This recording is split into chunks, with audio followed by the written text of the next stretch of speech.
আসসালামু আলাইকুম রহমতুল্লাহি ওবরকাতুহু।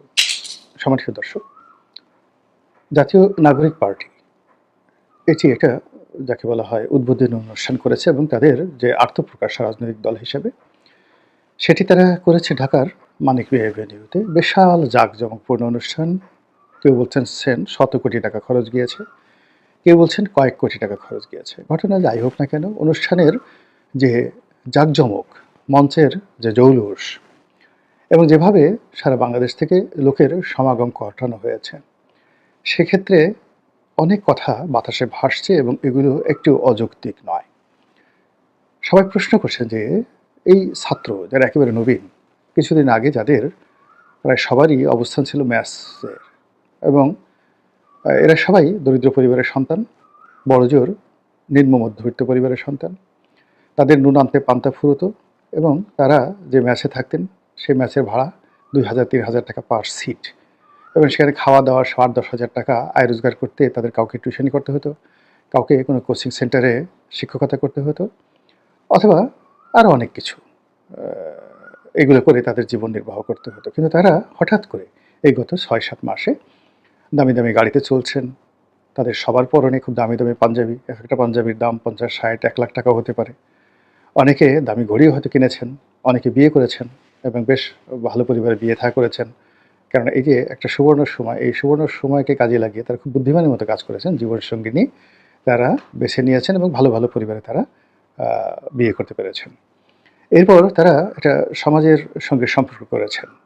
যে অভিযোগ আসছে সেটি হলো তাদেরকে অনেকে ভালোবাসেন, ভালোবেসে তাদেরকে গাড়ি ব্যবহার করতে দেন ১টা, ২টো, ৩টে, ৪টে, ৫টা, এবং তাদের জন্য বিভিন্ন ধনবান বা শিল্পপতি যারা রয়েছেন তারা তাদেরকে গাড়ি দেওয়ার জন্য এতটা উদগ্রীব যে তারা আসলে একটা গাড়ি একবারে বেশি ব্যবহার করতে পারেন না। সকালে লেদুর গাড়ি ব্যবহার করলেন, বিকেলবেলা ধলা, তারপরে রাতের বেলায় চন্দনের গাড়ি ব্যবহার করলেন, আবার তারপরের দিন হয়তো নতুন সেট আসলো, একটা সেই কফি হাউসের আড্ডার মতো।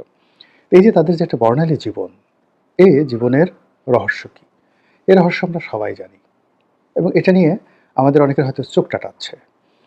কিন্তু বাস্তবতা হলো যে এরকম ঘটনা আওয়ামী লীগের জীবনে ঘটেছে, বিএনপির জীবনে ঘটেছে, জাতীয় পার্টির জীবনে ঘটেছে। আচ্ছা, এরশাদ যখন জাতীয় পার্টি করলেন তখন তো তিনি সেনাবাহিনীর একজন প্রধানরূপে কত টাকা বেতন পেতেন? ওই আমলে ২০,০০০, ২৫,০০০, নট মোর দ্যান দ্যাট। তো তিনি এই টাকাগুলো কিভাবে পেলেন? এবং তিনি শুধু টাকা পাননি, তিনি বিএনপিকে টাকা দেওয়ার চেষ্টা করেছেন, আওয়ামী লীগকে টাকা দিয়েছেন, টাকা দিয়ে নির্বাচনে এনেছেন। আওয়ামী লীগকে শোনা গেছে যে ৮৬ সনে নির্বাচনে আনার জন্য তিনি প্রায় ৩০ কোটি টাকা একসাথে ক্যাশ দিয়েছিলেন। তো একইভাবে যদি আওয়ামী লীগকে নির্বাচনে আনার জন্য ৩০ কোটি টাকা দিয়ে থাকেন, তো অন্য যারা আওয়ামী লীগের সহযোগী এসেছিল জামাত থেকে, অন্য দলগুলো, তারা কোথায় টাকা পেয়েছিল? তাদেরকে টাকা দেওয়া হয়েছিল? কিংবা এইবার আপনি চিন্তা করুন যে সর্বশেষ 1/11 এর আগে বিএনপি তো জাতীয় পার্টিকে কেনার জন্য টাকা দেওয়ার চেষ্টা করেছে। আবার শেখ হাসিনা জাতীয় পার্টিকে কিনে রেখেছে সবসময়, ২০১৪ থেকে কন্টিনিউয়াসলি কিনে রেখেছে, বাই ক্যাশ, বাই কাইন্ড, বিভিন্নভাবে। এবং এটা নতুন নয়। একটা সময় দেখা গেল আমরা জিয়াউর রহমান সাহেবকে ব্যক্তিগত জীবনে সৎ হিসেবে জানি। আসলে তিনি সৎ। কিন্তু রাজনীতি করতে গিয়ে তিনি টাকা পেয়েছেন কোথায়? কেন তিনি বলতেন মানি ইজ নো প্রবলেম?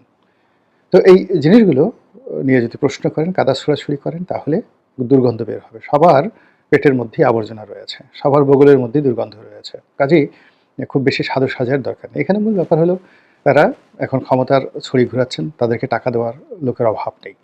এই মুহূর্তে আপনি তারা মানে তো বিএনপি আওয়ামী লীগের মতো নয়। যেমন শোনা যাচ্ছে যে এস আলম গিয়ে লন্ডনে অমুকের সাথে দেখা করেছেন। তারপরে এস আলম সেই অমুককে গাড়ি দিয়েছেন। দেখা গেল সালাউদ্দিন সাহেব জেল থেকে বের হয়ে আসছেন বা ইন্ডিয়া থেকে এসছেন, এসে এলাকায় যাবেন, তার গাড়ি, তিনি যে গাড়িতে করে চলবেন সেই গাড়িটা এস আলমের গাড়ি। এরকম ঘটনা তো ঘটছে। এখন এই এস আলমকে যদি এই ছাত্ররা দিতেন, মানে যাকে বলে আশ্রয় দিতেন, প্রশ্রয় দিতেন, সামিদ গ্রুপকে দিতেন, বসুন্ধরা গ্রুপকে দিতেন, তাহলে তাদের টাকার অভাব হতো? এই ৩টা ডিলেই তো তারা অন্ততপক্ষে ১০-২০ হাজার কোটি টাকা এখান থেকে নিয়ে নিতে পারত। এবং তারা যদি বলতো যে আমরা আমাদের যে সম্মেলন এটা আমরা মঙ্গল গ্রহে করব, এবং মঙ্গল গ্রহে কীভাবে করব? ইলন মাস্কের যে স্পেস এক্স, এটাকে আমরা ভাড়া করে মহাশূন্যে যাব, অথবা মঙ্গল গ্রহে বসে এই সম্মেলন করব এবং সেখান থেকে লাইভ টেলিকাস্ট করে দেখানো হবে। আপনারা জানেন যে ডক্টর মোহাম্মদ ইউনূসের সঙ্গে এই অতি সম্প্রতি মিস্টার ডোনাল্ড ট্রাম্পের যে দক্ষিণ হস্ত, ইলন মাস্ক, তার একটা কথাবার্তা হয়েছে এবং তার যে ইন্টারনেট কোম্পানি, সেই ইন্টারনেট কোম্পানি স্টারলিংক এটি বাংলাদেশে আনার জন্য ডক্টর ইউনূস সর্বোচ্চ চেষ্টা করছেন। যদিও তিনি তার নিজের কোম্পানি বা নিজের স্বার্থ দেখবেন কিনা এটা পরের বিষয়, বাট আনার চেষ্টা করছেন। তো সেক্ষেত্রে যদি ডক্টর মোহাম্মদ ইউনূস তিনি ইলন মাস্ককে বলতেন যে আপনার স্পেস এক্সকে আমরা প্রথম ভাড়া নেব এবং ভাড়া নেওয়ার জন্য আমরা $1 বিলিয়ন খরচ করবো। $1 বিলিয়ন থেকে বেশি টাকা না, $1 বিলিয়ন খরচ করব এবং সেই $1 বিলিয়ন বাংলাদেশে এই মুহূর্তে যে সকল বড় বড় শিল্প প্রতিষ্ঠান চাপে আছে তারা নিজেরা দিয়ে দিতে পারবে। এমনকি 20-25 জন সরকারি কর্মকর্তা শেখ হাসিনা জমানাতে খুব বেশি শক্তিশালী হয়ে পড়েছিলেন, তাদেরকে জাস্ট একটু স্ক্রু দিয়ে টাইট দেওয়া হতো, যে বলা হতো যে তোমাদেরকে মামলায় ফাঁসানো হবে না, ছেড়ে দেওয়া হবে, ইত্যাদি ইত্যাদি আরও অনেক কিছু। মুহূর্তের মধ্যে তারা এই স্পেস এক্স ভাড়া করে দিতেন, এতে কোনো সন্দেহ নাই। আপনি এখন সালমান এফ রহমানের সমস্ত ফ্যাক্টরি বন্ধ, কিন্তু তিনি বিদেশে যে টাকা পাচার করেছেন, আনিসুল হকের কত টাকা আছে, তারপরে জেলখানাতে যারা আছে সবারই তো অনেক টাকা আছে। তাদের সঙ্গে যদি ছাত্ররা একটু যোগাযোগ করতেন বা তাদেরকে একটু ছাড় দিতেন, তাহলে আরও 10,000 কোটি টাকা এই জেলখানাতে যারা আছেন সব টাকা দিয়ে তারা এদের সঙ্গে একটা নেগোসিয়েশন করতেন। ফলে কী হতো, মানিক মিয়া এভিনিউটাকে যদি তারা তুরস্কের সবচেয়ে দামি কার্পেট দিয়ে বিছিয়ে তারপরে সেখানে বুফে খাবার দিয়ে দিতেন, হোটেল সোনারগাঁ এবং শেরাটনকে সমস্ত ক্যাটারিং সার্ভিস দিয়ে দিতেন, যে ওখানে যারা পথচারী আছে সকাল সন্ধ্যা তারা যা ইচ্ছা তাই খেতে পারবে, নাচতে পারবে, গাইতে পারবে, ওই কার্পেটের উপরে প্রেম করতে পারবে, ভালোবাসা করতে পারবে এবং এর জন্য যত টাকা দরকার সব টাকা ভূতে যোগান দিত। এটা হলো বাংলাদেশের বাস্তবতা।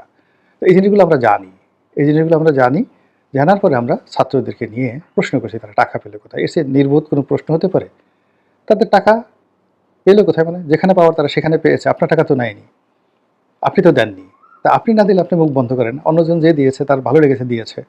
আপনার যদি ভালো লাগে মসজিদে টাকা দান করতে, আপনি মসজিদে দান করেন। কারো টাকা খরচ করতে ভালো লাগে মদের আসরে, কেউ জুয়ার আসরে টাকা খরচ করে, কেউ সন্ত্রাসে টাকা খরচ করে, কেউ বডিগার্ড 10-12টা বডিগার্ড নিয়ে ঘোরাফেরা করতে তার ভালো লাগে।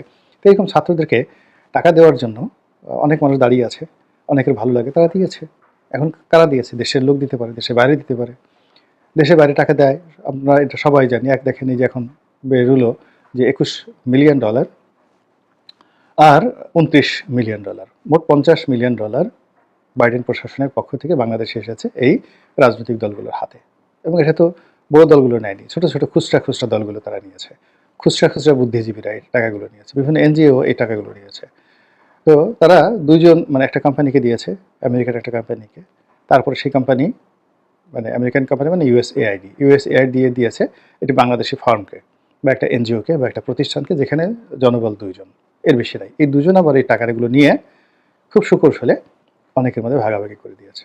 তো সেই টাকা তো এখনও আছে।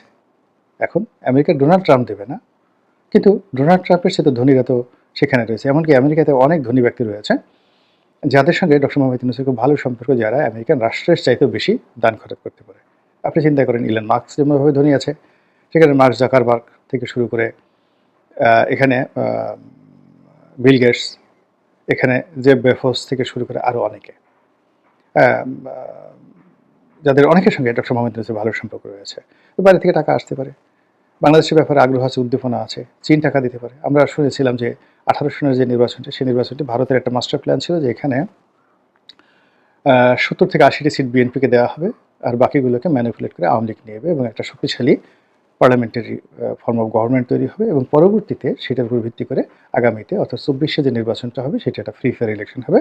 আর 18টা ছিল সেটা একটা টেস্ট কেস। এটা ভারতের রয়ের মূল প্ল্যান ছিল বিএনপিকে একটা ছাড় দেওয়া, এবং সেই গ্রিন সিগন্যাল পেয়েই কিন্তু বিএনপি সদর বলে সেখানে ঝাঁপিয়ে পড়েছিল। কিন্তু বাস্তবে দেখা গেল যে না, আগের রাত্রি কাজ সেরে ফেলা হয়েছে এবং বলা হয়ে থাকে যে চীন এখানে আগের রাত্রে সরকারের মধ্যে একটা কাউন্টার রেভলিউশন ঘটিয়ে ফেলেছে এবং প্রায় 20,000 কোটি টাকা খরচ করে সেই বাংলাদেশের প্রত্যন্ত অঞ্চলে এই 20,000 কোটি টাকা দিয়ে রাত 12টার মধ্যে শেখ হাসিনার বাইরে গিয়ে, ইন্ডিয়ার বাইরে গিয়ে মানে খেলে দিয়েছে। এবং সেই খেলার ফলে দেখেন কি হলো, আর ভারত শেখ হাসিনা দাঁড়াতে পারেনি। এখন চীনের জন্য তো 20,000 কোটি টাকা কোনো ব্যাপার না, সত্য মিথ্যা আমরা জানি না, কিন্তু ঘটনা যেভাবে ঘটেছে অত টাকা শেখ হাসিনার ছিল না।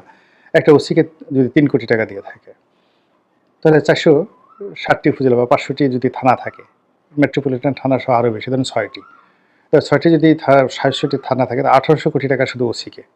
এসপিকে, একটা ডিসি এবং এসপিকে যদি 10 কোটি টাকা করে দিয়ে থাকে, কত টাকা দিয়েছে? সেনাবাহিনীকে কত টাকা দিয়েছে? পিওনাকে কত টাকা দিয়েছে? এরপরে নির্বাচন কমিশনে কত টাকা ব্যয় হয়েছে, সব মিলিয়ে রাষ্ট্রীয় যে ব্যয়গুলো, সেই ব্যয়গুলো যে আছে তার 10 গুণ ব্যয় এই বিদেশের শক্তিরা করেছে এটাকে রাতের ভোটে রূপান্তরিত করার জন্য। ফলে সকালবেলা নির্বাচন দেখে শেখ হাসিনা টাসকি খেয়ে গেছে যে আল্লাহ কি হলো, এবং এরকম ঘটনা ঘটে। তো যা হোক, এখন এরকম অনেক খেলাধুলা হয়, সবসময় হয়েছে এবং এখনও বাংলাদেশের রাজনীতি নিয়ে খেলাধুলা হচ্ছে এবং আগামীতে আরও হবে। কাজেই ছাত্ররা টাকা কোথায় পেল এটি নিয়ে প্রশ্ন করে আপনার আমার সময় ব্যয় করা উচিত না। বরং তারা যদি কখনো কোনো অনুষ্ঠানে আপনাকে আমাকে দাওয়াত করে, কখনো যদি ওইরকম কোনো বুফে খাবারের ব্যবস্থা থাকে, আপনার যদি রুচিতে না বাঁধে, আপনি সেখানে গিয়ে একটু খেয়ে আসতে পারেন, তাতে কোনো অসুবিধা নেই। আল্লাহ আমাদের সবাইকে হেদায়েত দান করুন এবং হেফাজত করুন। আসসালামু আলাইকুম ওয়া রাহমাতুল্লাহি ওয়া বারাকাতুহু।